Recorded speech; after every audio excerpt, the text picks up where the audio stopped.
नमस्कार, जोहार। स्वागत करता हूं आप सभी का आपके अपने यूट्यूब चैनल आजाद जेपीएससी अकेडमी पर। झारखंड कर्मचारी चयन आयोग ने एक विज्ञापन जारी किया है। विज्ञापन संख्या यहाँ पे देख सकते हैं 7/2023 और ये विज्ञापन है झारखंड नगर पालिका सेवा संवर्ग संयुक्त प्रतियोगिता परीक्षा 2023। मैं आप सभी को बता दूं कि मैं पिछले कुछ वीडियोज़ के माध्यम से आपको हमेशा ये कहते आया हूँ कि एक बार जब नोटिफिकेशन का दौर शुरू होगा तो सारे नोटिफिकेशन आएंगे, धीरज रखिए, सीजीएल भी आ जाएगा।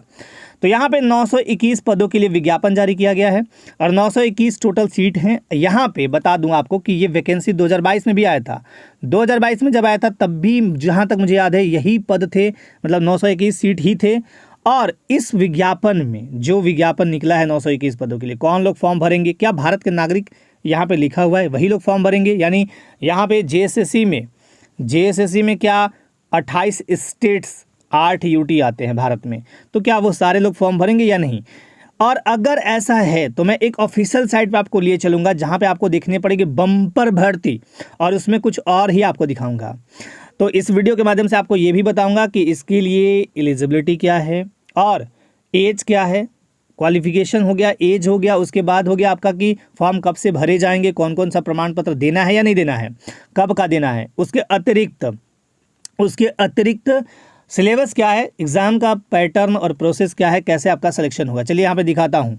ये देखिए, कार्मिक प्रशासनिक सुधार तथा राजभाषा विभाग झारखंड सरकार के पत्र संख्या 1640 दिनांक 18/3/2023 द्वारा नगर विकास एवं आवास विभाग रांची के अंतर्गत गार्डन अधीक्षक, veterinary officer, sanitary and food inspector, sanitary supervisor, राजस्व निरीक्षक एवं विधि सहायक के पदों की संसूचित रिक्तियों के विरुद्ध नियुक्ति के लिए भारत के नागरिकों से, यहाँ पे देख लीजिए, भारत के नागरिकों से, मैं थोड़ा इसे जूम कर देता हूँ, भारत के नागरिकों से, ये जो है ना, ये खतरनाक वर्ड है ना। विहित प्रपत्र में झारखंड, एक मिनट, विहित प्रपत्र में यहाँ पे देख लीजिए हम, विहित प्रपत्र में झारखंड नगरपालिका सेवा वर्ग संयुक्त प्रतियोगिता परीक्षा 2023 के लिए ऑनलाइन आवेदन आमंत्रित किए जाते हैं। उम्मीदवार विवरणिका के विभिन्न कंडिकाओं में विहित शैक्षणिक योग्यता तथा निर्धारित आयु सीमा के अंतर्गत आवेदन दे सकते हैं। ऑनलाइन आवेदन आयोग की वेबसाइट ये पर समर्पित किया जा सकता है। एक चीज़ यहाँ पे है कि यदि भारत के नागरिक से बोला गया है तो ये तो अमूमन एसएससी में देखने को मिलेगा, जो सेंट्रल एसएससी में, वहाँ पे ये लिखा रहता है कि भारत के नागरिक, है ना। एनीवेज, मैं आपको लिए चलता हूँ साइट पे, ऑफिशियल साइट, ठीक है। ये आ गए हम ऑफिशियल साइट और ये है बिहार लोक सेवा आयोग। यहाँ पे देख सकते हैं आप, बिहार लोक सेवा आयोग का ऑफिशियल वेबसाइट है, आप कोई भी चेक कर सकते हैं, ठीक है। विज्ञापन संख्या 26/2023, यहाँ लिखने में मुझे थोड़ा प्रॉब्लम हो रहा है, मैं वैसे पढ़ के बता देता हूँ। शिक्षा विभाग बिहार के अंतर्गत विद्यालय अध्यापक के कुल, यहाँ पे थोड़ा जूम आउट कर लेता हूँ, राइट, आपको दिख जाएगा। विद्यालय अध्यापक के कुल 1,70,461 पदों पर नियुक्ति हेतु सुयोग्य भारतीय, यहाँ पे देखिए, भारतीय नागरिक तथा मतलब होता है एंड, बिहार राज्य के स्थायी निवासी उम्मीदवारों से विहित प्रपत्र में ऑनलाइन आवेदन आमंत्रित किए जाते हैं। यहाँ पे देख लीजिए, ये पद है और ये ऑफिशियल साइट है। यहाँ से आप देख सकते हैं टोटल चीज़ें यहाँ पे दी हुई हैं, वेतन माह या जो भी जहाँ सीट जितना खाली है वो दिया हुआ है, राइट। यहाँ पे आप आराम से ये पढ़ सकते हैं और पूरा ये लास्ट में मैं दिखा देता हूँ, लास्ट पेज, ये पूरा मैं पढ़ लीजिएगा। यहाँ पे देखिए, ये डेट देख लीजिए और हस्ताक्षर, संयुक्त सचिव सह परीक्षा नियंत्रक बिहार लोक सेवा आयोग पटना 30/5/2023। और आप सभी मुझसे पूछते हैं कि क्या ये नियम प्रोविज़न हो सकता है? यदि कोई चाहे तो सब कुछ हो सकता है, और ऐसा क्यों नहीं हो सकता? यहाँ पे देखिए, आप साफ साफ देख सकते हैं कि बिहार राज्य के स्थायी निवासी, राइट, लिखा हुआ भी है। अब मैं आपको पुनः विज्ञापन पे लिए चलता हूँ। यहाँ पे देख लिया आप, भारत के नागरिकों से, यानी यहाँ पे सभी लोग फॉर्म भरेंगे। अब आता हूँ, यहाँ परीक्षा शुल्क 100 रुपये है, यदि आप SC ST हैं तो 50 रुपये हैं। और आप अगर 2022 में फॉर्म भरे थे तो फिर से आपको फॉर्म भरना है, लेकिन आप अपना registration number, date of birth वगैरह देंगे तो आपको शुल्क नहीं दिया जाएगा, लेकिन फॉर्म सभी को भरना है। रिक्तियों का विवरण गार्डन अधीक्षक का है 12, यहाँ पे देख लीजिए। एक मैं दिखा देता हूँ, जनरल का 5, अनुसूचित जनजाति 3, अनुसूचित जाति यानी SC 1, BC 1 1, BC 2 1 और EWS 1, टोटल है 12। इसी तरह सारे पद दिए हुए हैं। वेटनरी ऑफिसर का है 10 पद total, sanitary and food inspector का 24 है टोटल। उसके बाद सैनिटरी सुपरवाइजर सबसे ज़्यादा यही पद है 645 है ना। उसके बाद देखिए यहाँ पे राजस्व निरीक्षक 184 पद टोटल हैं। उसके बाद विधि सहायक 46 पद टोटल हैं। बाकी यहाँ पे आपको मैं बता देता हूँ पे मैट्रिक्स लेवल बहुत शानदार है 6। जितना ज़्यादा पे मैट्रिक्स लेवल होता है उतना शानदार वेतन होता है। जैसे अगर 7 है तो बहुत अच्छा वेतन होगा, 2 है तो नीचे होगा, राइट। अब यहाँ पे देखिए क्वालिफिकेशंस, गार्डन अधीक्षक के लिए क्या है एक भी पढ़ देता हूँ। मान्यता प्राप्त विश्वविद्यालय संस्थान से कृषि विज्ञान या हॉर्टिकल्चर या वानिकी में स्नातक सिंपल होना चाहिए। कृषि विज्ञान, हॉर्टिकल्चर या वानिकी में स्नातक पास होना चाहिए। इसके लिए एपियरिंग वाले को नहीं भरेंगे, है ना। मान्यता प्राप्त विश्वविद्यालय संस्थान से veterinary science and animal husbandry में स्नातक, ये है वेटनरी ऑफिसर के लिए। सैनिटरी एंड फूड इंस्पेक्टर के लिए यहाँ पे देखिए क्या दिया हुआ है, post graduate diploma in water sanitary and hygiene या post graduate diploma in environmental health and hygiene या post graduate diploma in industrial hygiene या post graduate diploma in hygiene diet and nutrition, ये सैनिटरी एंड फूड के लिए। Supervisor, sanitary supervisor के लिए क्या है, उनके लिए भी वही है कि ग्रेजुएट होना चाहिए, post graduate diploma in sanitary inspector या post graduate diploma in health and sanitation या post graduation diploma in water sanitation and hygiene. राजस्व निरीक्षक का एक शानदार पद है। यहाँ पे आपको कुछ नहीं, सिंपल चाहिए मान्यता प्राप्त विश्वविद्यालय संस्थान से वाणिज्य यानी कॉमर्स, इकोनॉमिक्स, मैथ या स्टैटिक्स यानी सांख्यिकी में स्नातक। यदि आप कॉमर्स स्नातक हैं तो भी भरेंगे, अर्थशास्त्र से स्नातक है तो भी, गणित से हैं तो भी, या सांख्यिकी से हैं तो भी, ये बहुत शानदार है, बहुत लोग भर सकते हैं। विधि सहायक में आपका क्या है, विधि में स्नातक होना चाहिए, लॉ वगैरह किए हैं तो हम भरेंगे, ठीक है। चलिए मैं दिखाता हूँ आपको एज के लिए क्या है, 4 साल का 9/5/14 सॉरी 9/4/13 4 साल की छूट दी गई। यहाँ पे देखिए अधिकतम उम्र की गणना 1/8/2019 को की जाएगी और न्यूनतम उम्र की गणना 1 अगस्त 2023 से की जाएगी। न्यूनतम उम्र कितना है, 21 साल यहाँ पे देख सकते हैं, और अधिकतम उम्र फॉर जनरल और AWS 35 साल, लेकिन ये 19 में होना चाहिए, 2019 में 1/8/2019 को, राइट। और BC 1-2 हैं 37 साल। अगर आप महिला हैं झारखंड के अनारक्षित या EWS या BC 1-2 तो 38 साल, और झारखंड के SC ST पुरुष मेल फीमेल हैं तो 40 साल। चलिए अब यहाँ पे जो उम्र में जिसको छूट लेना है, जैसे जनरल को छूट नहीं लेना है तो इनके लिए कोई सर्टिफिकेट, कोई रेसिडेंशियल नहीं लगेगा। देते हैं तब भी ठीक, नहीं देते हैं कोई दिक्कत नहीं। लेकिन BC 1-2 यहाँ से जो आरक्षण स्टार्ट हुआ यहाँ तक, जो आरक्षण यहाँ ये वाला, मतलब ये वाला, इन सबको रेसिडेंशियल और जो संबंधित आपका प्रमाण पत्र है वो देना होगा। और निःशक्त के लिए 10 साल की छूट है। चलिए बाकी मैं मेन चीज़ बताता हूँ, बाकी मैं डिटेल में कभी वीडियो बाद में बना दूंगा। और तो यहाँ पे आप देख लीजिए जो रेसिडेंशियल का है वो 2/6/2016 का SDO से अगर बना है तो चलेगा, और इसके बाद का, और अगर आपका अंचल से चाहिए तो 19/7/2019 या इसके बाद का अंचल से भी चलेगा।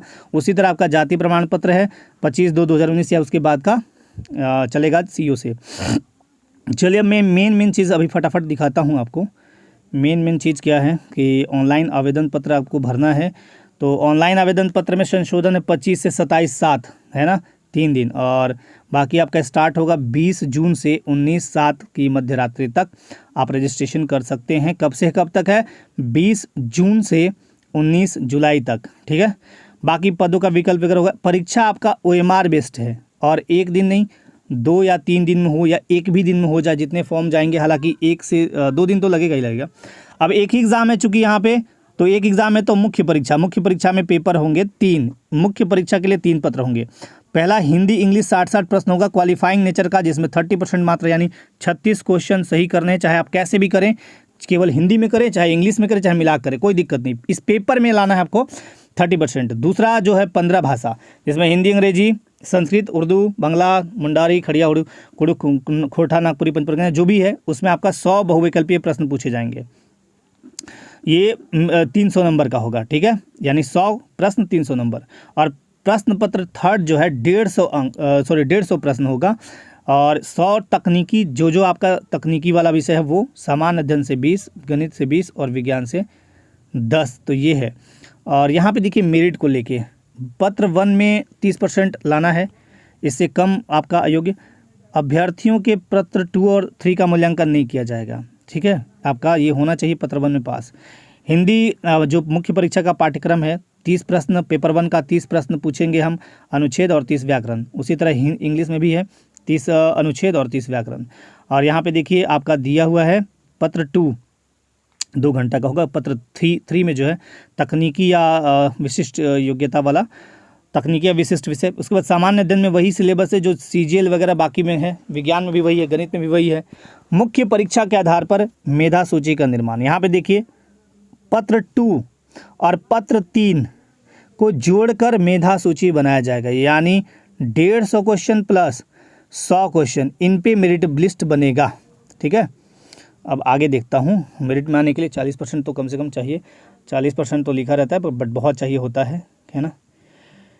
चलिए आगे दिखा देता हूँ। जो बातें हैं, जो चीज़ें हैं, ये सब प्रोफॉर्मा है आपके रेसिडेंशियल और जाति प्रमाण पत्र के। मैं एक बार सिलेबस दिखा देता हूँ आप सभी को। सिलेबस जो है निःशक्तता का प्रमाण पत्र ये हो गया। हाँ, संथाली भाषा का यहाँ पे देख लीजिए। अब मैं आपको दिखाते चलता हूँ। खड़िया भाषा का देख लीजिए। इसी से आपको आकलन लग जाएगा कि चेंज हुआ है कि नहीं हुआ है। सिलेबस जो आप पूछते हैं ना कि सीजीएल में चेंज हुआ है कि नहीं, वो यहीं से दिख जाएगा आपको। उड़िया लैंग्वेज पंच परगनिया, उसके बाद आप देखिए पंच परगनिया के बाद नागपुरी में देख लीजिए। अब मैं बता देता हूँ यहीं से कि चेंज हुआ है कि नहीं। नागपुरी में ये जो सिलेबस है वो बिल्कुल ही चेंज हो गया है। यहाँ पे देखिए नागपुरी में सिलेबस चेंज हो चुका है, और नागपुरी में जो वो वायरल हुआ था वीडियो ना, सेम वही सिलेबस आ गया है। क्लियर। यहाँ पे मैं एक चीज़ बता देता हूँ, जेएसएससी सीजीएल के लिए बहुत इंपॉर्टेंट, यही सिलेबस नागपुरी में रहने वाला है। सीजीएल में खंड का वर्ण विचार संज्ञा सर्वनाम लिंग वचन कारक विशेषण काल क्रिया समास अव्यय वाच्य के वेद विपरीतार्थक शब्द उनार्थक शब्द, यहाँ पे समानार्थक होगा। पद्य साहित्य में लोकगीत की परिभाषा, नागपुरी भाषा के लोकगीतों का वर्गीकरण, 10 विविध गीतों का अध्ययन, संस्कार गीत, पर्व त्योहार, श्रम गीत, बाल गीत, है ना, ऋतु गीत, सामान्य गीत। शिष्ट कविता में है जागा जागा, बिरसा तो रियायत में नागपुरी। तो ये जो बदला है सिलेबस ना, वो बहुत थोड़ा वास्ट हो गया, बड़ा हो गया। गीत यहाँ पे देखिए, यहाँ से यहाँ तक गीत आपको पढ़ने हैं, ये बिल्कुल डिफरेंट हो गया। 60% से 70% बिल्कुल चेंज हो गया। नया पढ़ना है आपको। नागपुरी लोक कथा, कोई भी 10 लोक कथा, कंगन चूरी एक पढ़ें आप, बाई करखेल, दुसुट भेड़ा, मैना और बूट, कमल और केतकी, चोचा चरई और राजा, है ना, छोटकी रानी, बनहिरनी कर बेटा। उसके बाद शिष्ट कथाएं में देखिए यहाँ पे 8, एक चकता राउत, बिंजिया, रद्दी कागज, किस्मत का सांझ, भोटांग डहर, मनपुरन, भाई मांधी, ये सब नाटक हो गया। फिर साहित्यिक निबंध हो गया, 8 साहित्यकारों का जीवन परिचय, ये तो थोड़ा वास्ट हो गया। कुरमाली में देखिए। अब मैं खोरठा की तरफ को ले चलता हूँ। खोरठा में देखिए क्या है, उर्दू लैंग्वेज और हिंदी भी दिखा देता हूँ।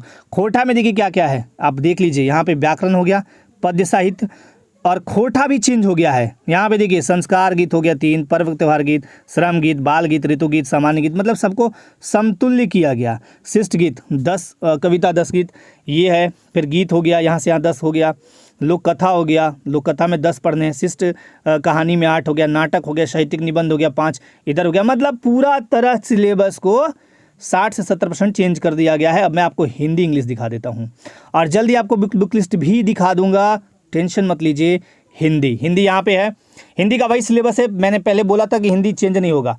हिंदी की उत्पत्ति, पुरानी, अवहट, डिंगल, भाषा के स्वरूप, शब्द भंडार, ये सब मैंने आपको दिखाया है, वही है। और साहित्य में ये है विद्यापति, रसखान, गोदान, मिलांचल, रकदबारी, कहानियाँ, मधुआ, दिल्ली नाटक हो गया, हिंदी साहित्य के इतिहास हो गया, ये हो गया। इंग्लिश में देख लीजिए, language error, fill in the blanks, vocabulary, novel, drama, poetry, ये सब इंग्लिश हिंदी का तो सेम है, राइट।